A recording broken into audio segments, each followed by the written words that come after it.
इस कविता का जो विषय है, वो जो शब्द है, असल में उस पर कविताएं नहीं लिखी जा सकती। दुनिया की किसी भी कलम में इतनी ताकत नहीं है कि वो मां पे कविताएं लिख सके।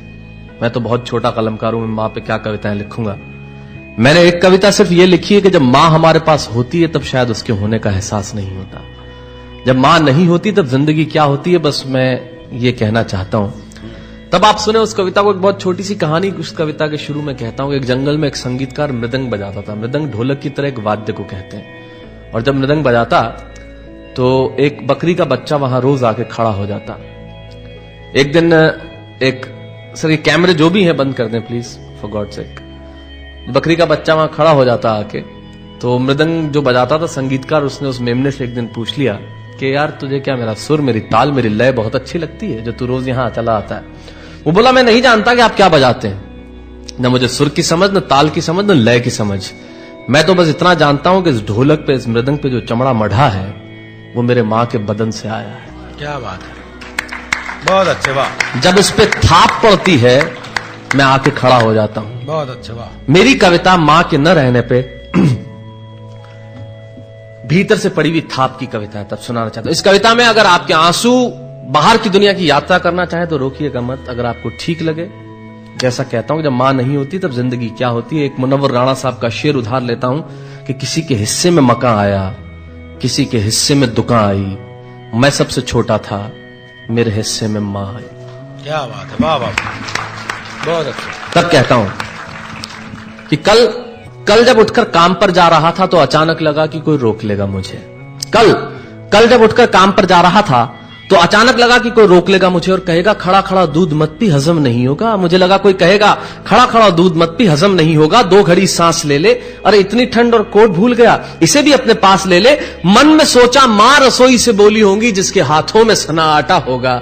अगली पंक्ति के खालीपन से जुड़े और जुड़े तो मुझे बताएं। मन में सोचा मां रसोई से बोली होंगी जिसके हाथों में सना आटा होगा, और पलट के देखा तो क्या मालूम था कि वहां सिर्फ सन्नाटा होगा। पलट के देखा तो क्या मालूम था कि वहां सिर्फ सन्नाटा होगा। अरे अब हवाएं ही तो बात करती हैं मुझसे। जब कोई नहीं होता तब अंतरिक्ष बात करता है, निर्वात बात करता है, वैक्यूम बात करता है। तब कहता हूं अरे अब हवाएं ही तो बात करती है मुझसे। लगता है जब जाऊंगा किसी खास काम से तो कोई कहेगा दही शक्कर खा ले बेटा, अच्छा शगुन होता है। कोई कहेगा गुड़ खा ले बेटा, अच्छा शगुन होता है। पर मन इसी बात के लिए तो रोता है कि सब कुछ है मां, सब कुछ। जिस आजादी के लिए तुझसे मैं सारी उम्र लड़ता रहा। आपने अपने बचपन में देखा होगा माए हमें टोकती है, यहां मत जा, वहां मत जा, ये मत कर, वो मत कर। तब हम आजाद होना चाहते हैं और आजादी की कीमत कितनी बड़ी देनी पड़ती है। अगर कम शब्दों में मैंने ठीक बात कह दी हो तो इसका एहसास मुझे जरूर कराइएगा कि सब कुछ है मां, सब कुछ। जिस आजादी के लिए तुझसे मैं सारी उम्र लड़ता रहा वो सारी आजादी मेरे पास है। फिर भी न जाने क्यों दिल की हर धड़कन उदास है। कहता था ना तुझसे मैं वही करूंगा जो मेरे जी में आएगा, और आज मैं वही सब कुछ करता हूं जो मेरे जी में आता है। बात ये नहीं है कि मैं जो चाहूं कर लूं, मुझे कोई रोकने वाला नहीं है। बात है तो इतनी सी कि सुबह देर से उठूं ना तो कोई टोकने वाला नहीं है। बहुत अच्छे, वाह वाह, बहुत अच्छे, वाह वाह वाह वाह। बात है तो इतनी सी कि सुबह देर से उठूं ना तो कोई टोकने वाला नहीं है। रात को देर से लौटूं तो कौन नाराज होगा भला, कौन कहेगा बार बार कि अब कहां चला। आप ही के जिंदगी के कुछ दृश्य चुराता हूं और आप ही को सौंपता हूं। रात को देर से लौटूं तो कौन नाराज होगा भला, कौन कहेगा बार बार कि अब कहां चला। दोस्तों के साथ घूमने पर उल्हाने कौन देगा, मेरे वो तमाम झूठे बहाने कौन देगा। सच कहा साहब, गम की चोटें जख्मों पे फौलाद से ज्यादा क्या होगी, और मां की दौलत दुनिया में औलाद से ज्यादा क्या होगी। तब कहना चाहता हूं कि रात को देर से लौटूं तो कौन नाराज होगा भला, कौन कहेगा बार बार कि अब कहां चला। दोस्तों के साथ घूमने पर उल्हाने कौन देगा, मेरे वो तमाम झूठे बहाने कौन देगा। कौन कहेगा कि इस उम्र में क्यों परेशान करता है। हाय राम, ये लड़का क्यों नहीं सुधरता है। पैसे कहां खर्च हो जाते हैं तेरे, क्यों नहीं बताता है। सारा दिन मुझे सताता है। रात को देर से आता है, खाना गर्म करने को जागती रहूं,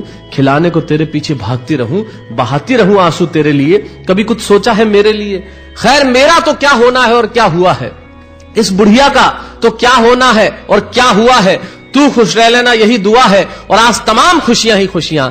जीवन में जो सर्वश्रेष्ठ एक पंक्ति जो ईश्वर ने मुझे सौंपी वो मैं आपको सौंपता हूं। कहीं कोई कविता नहीं है, एक बहुत सामान्य सी बात जो बहुत सामान्य ढंग से मैं कह रहा हूं। लेकिन गेट सेट गो जो मैंने किताब लिखी, शायद हिंदुस्तान के पिछले 3 सालों में सबसे ज्यादा बिकने वाली किताब वो रही। 14 भाषाओं में उसका अनुवाद हुआ। वाह वाह में मैं रोज टीवी पे बोलता हूं, मेरे लाखों लफ्ज कुर्बान करता हूं सिर्फ उस एक पंक्ति पे जो ईश्वर ने मुझे सौंपी, और कहीं कोई कविता नहीं है, आप ही का भाव आपकी उठा को सौंपता हूं और देता हूं। और जिस विश्वास के साथ मैंने लिखा, उस विश्वास के साथ आपको देता हूं कि मेरा तो क्या होना है और क्या हुआ है, इस बुढ़िया का तो क्या होना है और क्या हुआ है, तू खुश रह लेना, यही दुआ है। और आज तमाम खुशियां ही खुशियां, गम ये नहीं है कि कोई ये सब खुशियां बांटने वाला होता, पर कोई तो होता जो गलतियों पे डांटने वाला होता। बहुत अच्छे, वाह वाह वाह वाह, बहुत अच्छे, वाह। गम ये नहीं है कि कोई ये सब खुशियां बांटने वाला होता, पर कोई तो होता जो गलतियों पे डांटने वाला होता। और अंतिम पंक्तियां देता हूं कि तू होती ना तो हाथ फेरती, कभी सर पर या हल्के से बाम लगाती, आवाजें दे देकर सुबह उठाती, दिवाली पे टीका लगाकर रुपए देती और कहती बड़ों के पांव छूना आशीर्वाद मिलेगा, कपड़े मत फाड़ना, अगला कपड़ा अगली दिवाली को सिलेगा। बहन को सताता तो तू चांटे मारती, बीमार पड़ता तो रो रो के नजरें उतारती,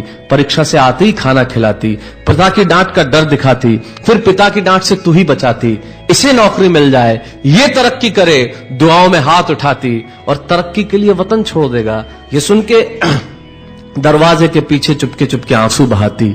सब कुछ है मां, सब कुछ, आज तरक्की की हर रेखा तेरे बेटों को छू के जाती है, पर मां हमें तेरी बहुत याद आती है। बहुत अच्छा। मां।